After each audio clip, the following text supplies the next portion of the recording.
Bonjour à tous et à toutes, j'espère que vous portez bien. Aujourd'hui, je vais vous donner mon retour sur un film qui a très récemment gagné des Oscars. Il a été considéré comme un chef-d'œuvre. Alors, pardon, je vais de rigoler parce qu'en fait, alors bon, que les médias le considèrent comme un chef-d'œuvre, bon, personnellement, c'est pas, pour moi, c'est pas du tout le cas, bien que pourtant ce soit quand même un bon film. Il a de très belles qualités, mais il a aussi quand même des défauts sur lesquels je vais évidemment, voilà, sur lesquels je vais évidemment rebondir. Mais là où je vais te rigoler parce que les médias ont fait très très fort et d'habitude, bien qu'ils me gonflent à toujours sortir des trucs qui sont de l'au-delà, je sais, ça fait partie de leur travail, mais ils ont quand même réussi à le placer au même niveau que le magnifique et cultissime There Will Be Blood de Paul Thomas Anderson. Et donc, je veux bien évidemment parler de The Brutalist. Voilà donc le troisième film réalisé par Brady Corbet, un réalisateur que là-bas je ne connaissais pas du tout, jusqu'à donc découvrir The Brutalist et en entendre parler, comme pour bon nombre d'entre vous, aux Oscars. Et ouais, je suis envie de rigoler parce que, voilà, comme je vous le dis honnêtement, je ne vais pas passer par quatre chemins. Le film, j'ai bien aimé. Mais de là à le mettre au même niveau que des films comme celui ou même Le Parrain, les mecs, faut pas abuser non plus. Donc bon, au moins, comme je le disais, au moins ça m'a fait rigoler quand j'ai vu ça. Et comme dirait l'expression, hein, une journée sans rigoler est une journée de perdue. Donc bien joué à vous pour une fois, les médias. Et à présent, je vais donc rentrer dans le vif du sujet et donc commencer par le commencement, le pitch. Et bien voilà, c'est l'histoire d'un architecte juif hongrois qui, après avoir survécu au génocide nazi, va décider de quitter l'Europe pour tenter de se reconstruire et de faire affaire donc aux États-Unis et donc de vivre le rêve américain. Mais voilà, les choses ne vont donc pas se passer malheureusement comme prévu. Et donc, dans les grandes lignes, eh bien voilà, ce film de 3h35 avec une entracte de 15 minutes qui va arriver au bout de 1h40, eh bien voilà, va donc nous raconter voilà, une fresque, une épopée via donc 30 ans, via les 30 ans de vie. Alors, il n'a pas 30 ans, il va vivre beaucoup plus longtemps, mais en tout cas, ça va reprendre quand même voilà, 30 ans de la vie de ce fameux architecte et qui va être donc interprété par le génial Adrien Brody qui pour le coup je pense oui mérite oui quand même son Oscar parce qu'il joue quand même super bien. Et donc à présent eh bien je vais donc passer donc pour commencer par l'aspect technique.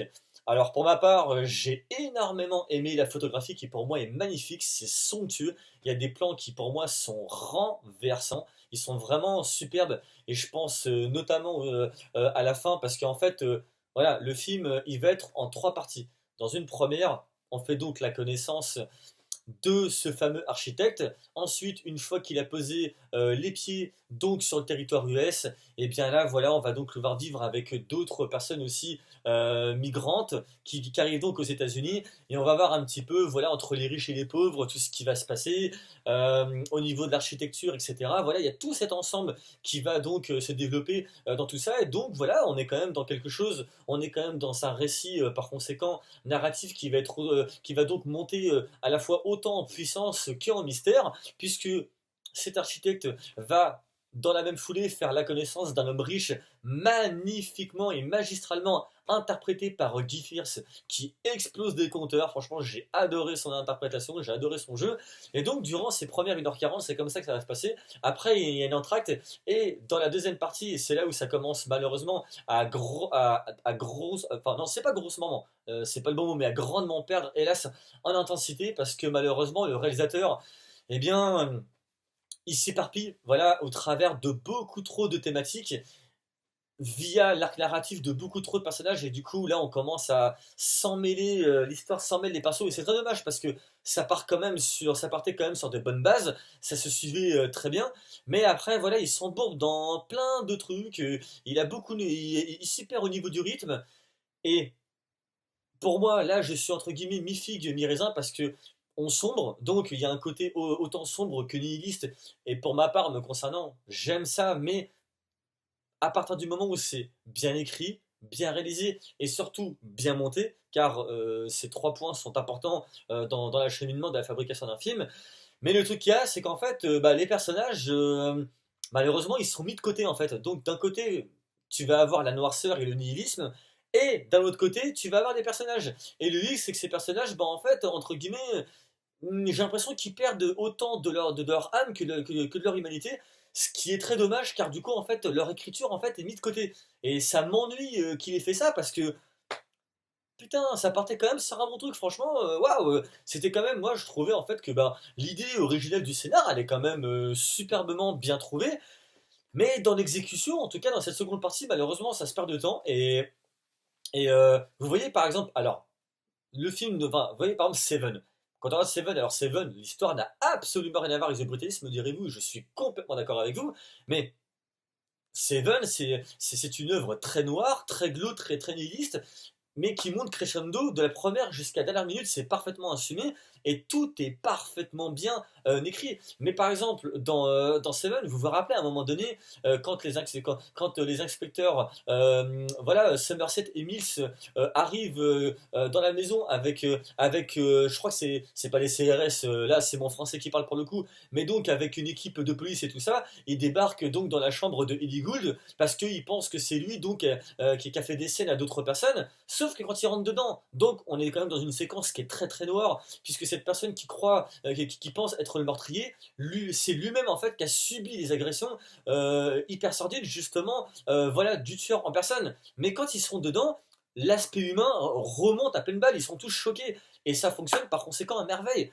Tandis que là, eh bien malheureusement c'est l'effet inverse, et c'est là où pour moi par conséquent ça ne fonctionne pas. Et c'est ce qui aurait dû être là. Il y a un aspect humain qui aurait dû être mis en avant et qui n'est malheureusement, qui ne l'est pardon, malheureusement pas mis. Et c'est vraiment très dommage parce que il y a une scène, moi, à laquelle je ne m'attendais pas, qui est quand même malgré tout bien exécutée. Et une autre scène, et ça c'est le reproche aussi que j'ai à faire, c'est le dosage. C'est-à-dire qu'il y a de nombreuses scènes qui sont magnifiques, hein, que ce soit dans l'esthétique ou tout simplement dans la composition. Le truc qu'il y a, c'est que il a pas réussi à trouver son équilibre en fait. Et même dans la dernière partie, euh, c'est pareil, la photographie est aux petits oignons comme il faut. Le hic, voilà, c'est que pareil, c'est que c'est pas, voilà, l'écriture des personnages, etc. C'est très particulier, même avec ce que va dire donc la nièce de l'architecte. Il y a plusieurs, je pense, interprétations. En tout cas, moi, j'en ai vu une ou deux. C'est assez compliqué quand même, compte tenu de la complexité de l'œuvre. Et moi, ce que je pense, c'est que le réalisateur, en fait, avait quelque chose de bien, à savoir que ce n'est pas seulement lui qui a réalisé, il a également été accompagné par une deuxième main. Et le truc, c'est que il avait une bonne histoire, mais je pense que il n'était pas taillé pour la réaliser. Il a des bonnes idées, il avait des bonnes intentions, qui met par conséquent à l'écran. Moi, je sais qu'en termes de rythme, les 3h35 ne m'ont pas dérangé. Pour d'autres, elles dérangeront, j'en suis quasiment sûr. Mais le truc, c'est qu'une œuvre comme celle-là, non, pour moi, il lui manque de la bouteille, il lui manque de l'expérience, il lui manque des choses, et c'est dommage parce que l'œuvre qu'il y avait là, pour moi, honnêtement, euh, alors tous les réalisateurs ne pourraient pas réaliser ce genre d'œuvre-là, je pense qu'il en faut quand même beaucoup, il faut avoir touché à beaucoup de choses, il faut avoir beaucoup de connaissances. Pour moi, une œuvre comme celle-là, par exemple, un réalisateur comme par exemple Martin Scorsese, ou même Stanley Kubrick, ou également aussi Paul Thomas Anderson, ah ouais, là, par contre, honnêtement, ça aurait donné mais une œuvre incroyable. Là, vraiment, pour moi, ça aurait été une épopée viscérale, renversante, parce que comme je le redis, ça part d'un superbe poste. Voilà, un architecte qui malheureusement, voilà, a vécu un traumatisme via un génocide et qui tente de se reconstruire via un rêve américain, mais d'où on sait que ça ne va pas le faire. Ça part quand même d'une idée originale vraiment très forte.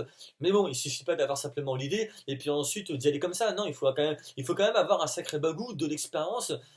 Et je pense que le réalisateur, là pour le coup, peut-être qu'il aurait dû faire d'autres films avant de s'attaquer à cela. Mais bon, les choses sont faites comme, mais bon, les choses sont telles quelles, c'est comme ça. Mais puis d'ailleurs, bah, il a remporté bah, des Oscars, donc bon, bah écoutez, voilà, c'est comme ça, c'est la vie.